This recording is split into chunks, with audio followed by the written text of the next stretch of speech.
কি রান্না করছো মা আজকে? এই যে মাছের তেল আর ডিম।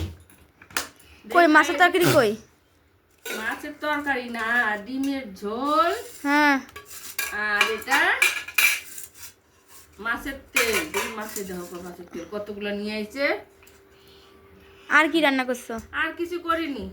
রাত্রিবেলা খাসির মাংস নিয়ে আসবে, এখন এটা খাই। রাত্রি আনলে তো খাইতে পারবো না, না কাজে চলে যাবো। এই যেগুলো নিয়ে কাজে চলে যাবো, এগুলো একটু থাকবে অল্প। ওই এক তরকারি নিয়ে গেলে একে দিবা না তোমার নাতিনকে? খাবি তো?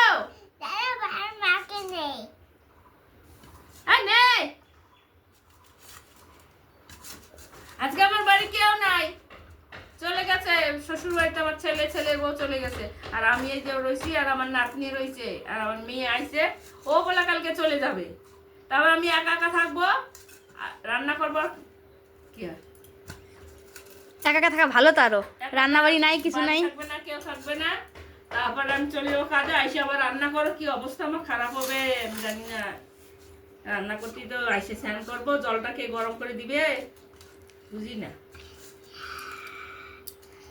আমার ছেলে বউ খুব হিংসা করে আমার পর, আমার মেয়েগুলো আলি সব হিংসা করে, নিজের স্বাস্থ্য ওগুলা জানো। ভালো না আমার মেয়ে বউ।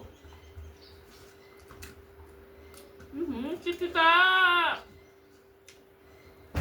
খাও মাছের তেল না, খাও তিতা। একটু তিতা হয়েছে, এটা তোর বাবার ভালো লাগবে, বিষের মতো তিতা।